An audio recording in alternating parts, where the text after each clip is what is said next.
Acho que eu estou falando da sua fala, né, Patrícia? Não, pô. Nossa fala aqui. Vamos chamar o governador Helder Barbalho, por favor.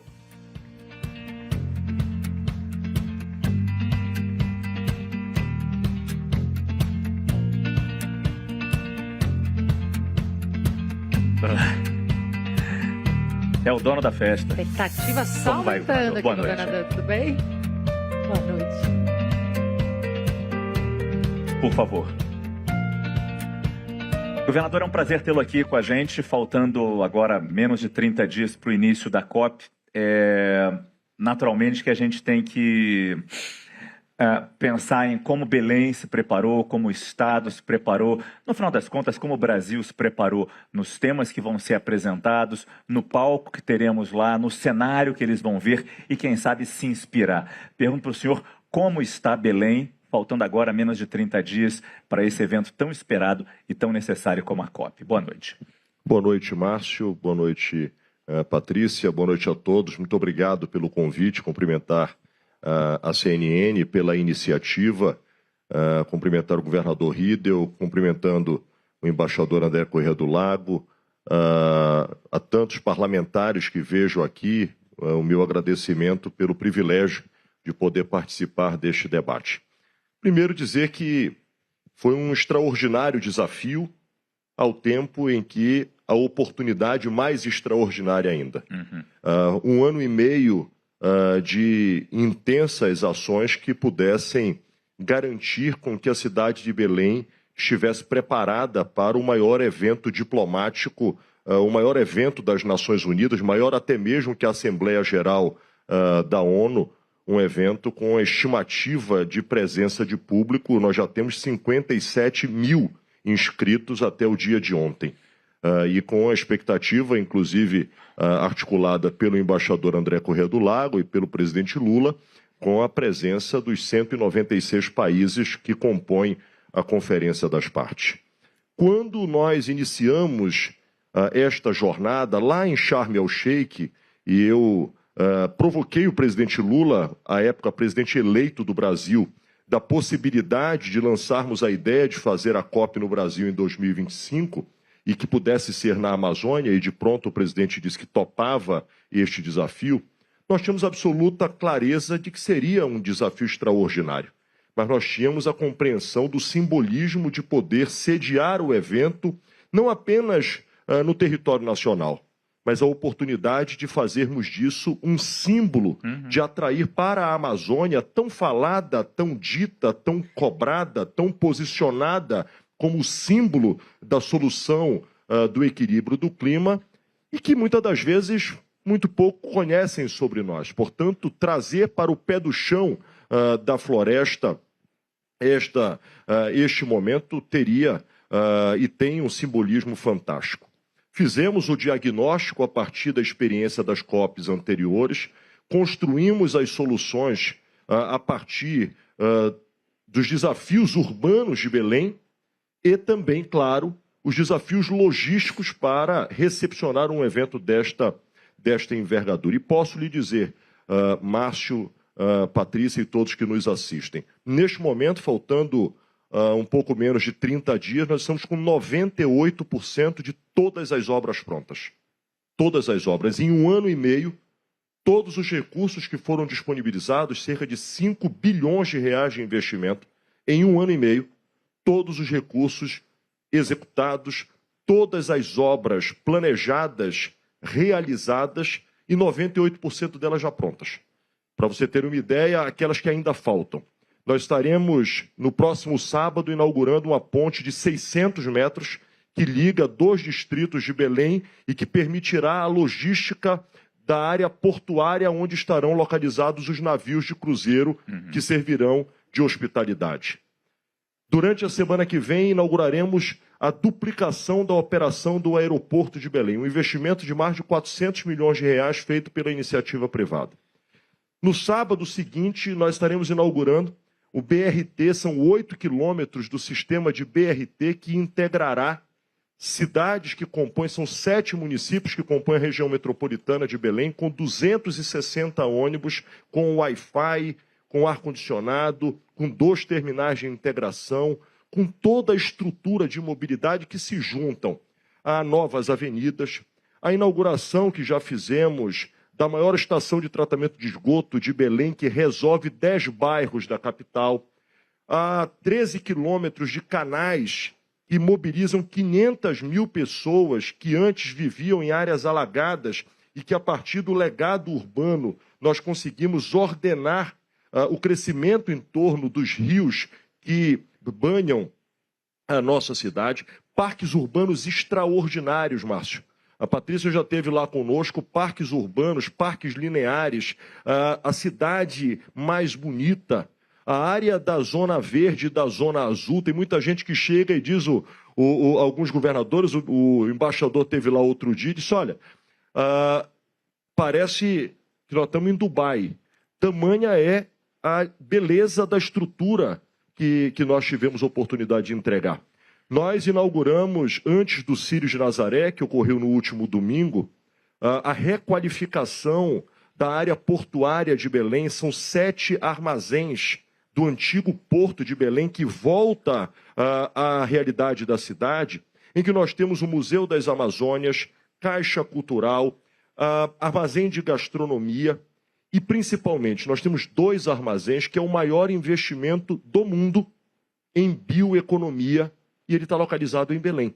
E nós queremos deixar como pós-COP, como legado, a partir da riqueza advinda da floresta, que Belém se transforme num grande cluster, da mesma forma que aconteceu no Vale do Silício, com tecnologia, com chips, que nós possamos nos posicionar com as riquezas advindas da biodiversidade da floresta amazônica, para que ali nós possamos, em um armazém, ter um ambiente de negócios, com incubadoras, startups, empresas âncoras atreladas à atividade da bioeconomia, e num outro armazém, já em funcionamento, o maior parque industrial de transformação de biodiversidade, para que ali seja um ponto de estudo, de pesquisa, de viabilidade da transformação desta biodiversidade e, com isto, viabilizando novos negócios e fazendo do estado do Pará um estado que no passado tinha exclusivamente no extrativismo as suas vocações, e aí é mineração, é pecuária, algumas outras atividades de commodity, que nós possamos agora estimular a mineração com rastreabilidade, estimular commodity de baixas emissões, integrando pecuária, lavoura e floresta, e na lavoura, se possível, nas áreas de restauro, estimulando cacau e açaí como pontos importantes para restaurar e recuperar áreas, captando carbono também.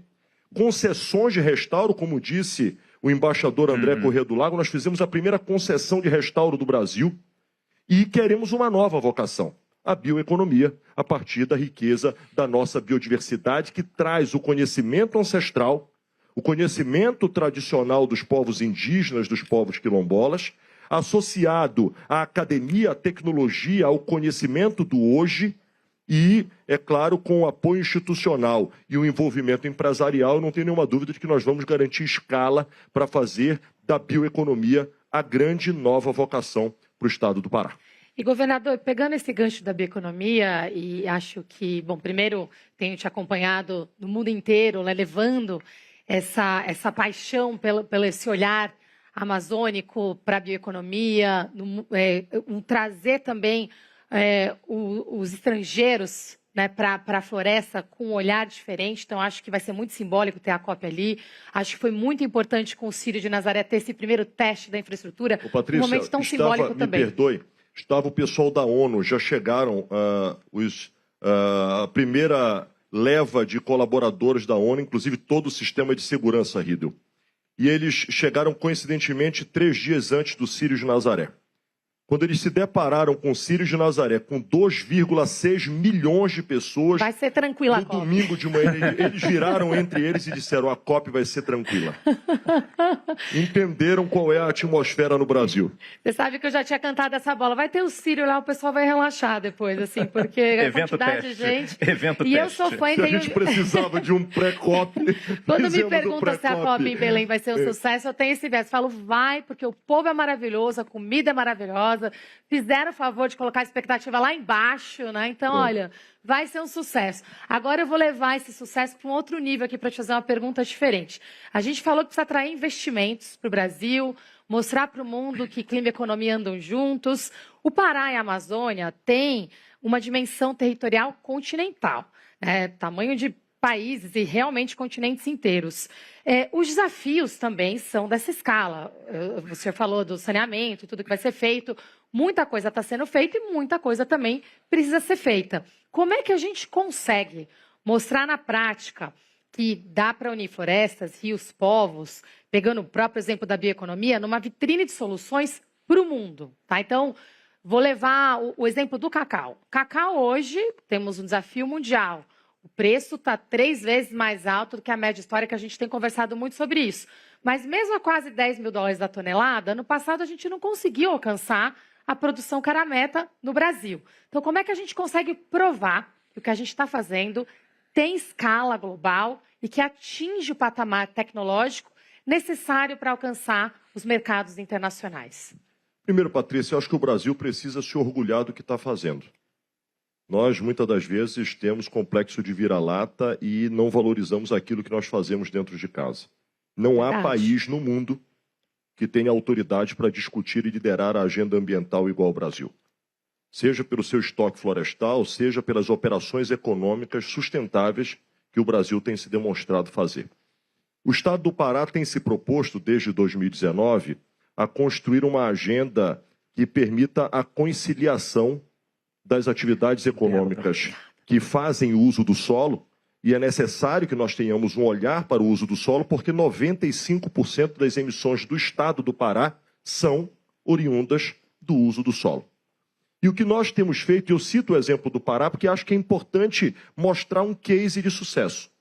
Em 2018, um ano antes desta virada de chave, o Pará perdeu, em áreas de floresta, 4.030 quilômetros quadrados. 4.030 quilômetros quadrados.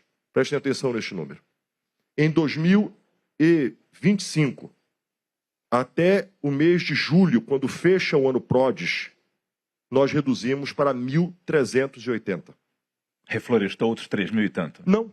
Nós reduzimos o desmatamento à área perdida. Portanto, nós tivemos uma redução de cerca de 65%, comparando o que foi desmatado em 2018 com aquilo que se perdeu de território. Ainda temos metas importantes? Temos, mas é importante que nós possamos compreender de que eu estou ainda com áreas que são desmatadas, mas aí tem áreas que estão regularmente por conta do nosso Código Florestal. E somado-se a isso, eu garanti o mercado de carbono que hoje o Pará tem estocado 40 bilhões de reais, que giram em torno de 350 milhões de toneladas capturadas, que já posso apresentar um estado como um estado neutro em emissões. Por quê? Porque o número de redução foi tão extraordinário que permite com que eu me posicione no mercado. Agora, eu preciso transformar isso em economia. Então, o que eu tenho dito é que nós precisamos trabalhar com algumas frentes. Primeiro, combater a ilegalidade ambiental. Nós não podemos pactuar com a ilegalidade ambiental. É necessário que haja uma nova cultura comportamental de uso do solo, de atividades econômicas. Inclusive porque isto, não apenas pelo senso crítico das pessoas, mas o mercado globalizado exige que haja integridade produtiva, e nós temos trabalhado nesse sentido. Segundo, se eu tenho a vocação da commodity, eu tenho que trabalhar com commodity de baixas emissões. Pecuária, com rastreabilidade. O Pará e o Mato Grosso do Sul são os 2 estados que hoje trabalham com rastreabilidade individual para que nós possamos mostrar a vida do animal. Com isto, eu agrego valor a quem produz e eu garanto integridade produtiva, protegendo a indústria da carne e protegendo o consumidor. Eu tenho que estimular a integração produtiva para que, com intensificação da pecuária, eu não precise avançar sobre a floresta, eu intensifico esta produção. Eu tenho uma ocupação hectare cabeça de gado de uma cabeça por hectare. Eu posso triplicar isso sem derrubar uma árvore sequer e sair de um rebanho de 26 milhões de cabeças de gado para 70 milhões de cabeças de gado e ultrapassar, inclusive, o Mato Grosso, que hoje produz 36 milhões de cabeças de gado. Portanto, garantindo com que culturas que sejam de restauro possam mobilizar mão de obra e possam recuperar as áreas degradadas. Eu citei aqui, Patrícia, também, o cacau. Hoje, o cacau está transformando a região da Transamazônica, que é uma das áreas com maior degradação e retirada do estoque florestal de todo o território amazônico. Hoje é a região que mais se produz cacau em todo o Brasil. Aqui, sem querer cutucar os baianos, nós ultrapassamos a Bahia na produção de cacau. Tá metade. Não. E posso lhe dar dados, inclusive com um detalhe. Nós hoje, nós produzimos mais do que a Bahia, perfeito? E a Bahia tem uma estratégia muito melhor do que a nossa, porque ela produz um número, cerca de 80% da produção do Pará, numa área que é 1/3 da área que o Pará produz. Então, olha o tamanho de produção que eu ainda tenho com a mesma área que hoje eu utilizo. Portanto, melhorando a produção. Agora, nós precisamos garantir com que haja um estímulo a estas economias para que nós incentivemos cada vez mais, que acho que o nosso desafio ele passa por 2 fatores. Escala produtiva em produções sustentáveis, em economias sustentáveis, e nós precisamos fazer com que floresta viva possa valer mais do que floresta morta.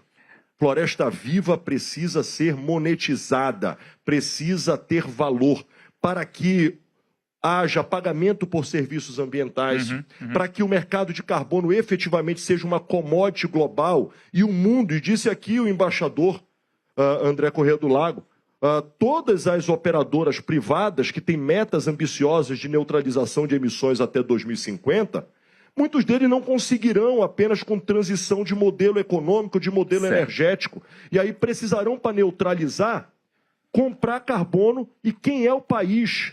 Apenas o Brasil, a Indonésia e o Congo possuem esse estoque florestal extraordinário. E se eu consigo monetizar isto, eu garanto, com repartição justa, repartindo para povos indígenas, para quilombolas, para agricultores e produtores rurais, e para que o governo use da sua fatia para a continuação da redução de emissões, nós conseguiremos ser um exemplo cada vez mais pujante para o Brasil. Esse é apenas um dos pontos que serão certamente debatidos durante a COP30. Um ponto com um grande ponto de interrogação se a gente vai conseguir realmente tocar isso ou não, porque é de nosso interesse, mas definitivamente quem for ao Pará vai ter, como eu usei a expressão, a inspiração de ver uma cidade bonita, um estado alegre e principalmente com bons exemplos. Muito obrigado. Tucupi, tacacá e açaí. É a parte gostosa do estado. A melhor gastronomia do mundo.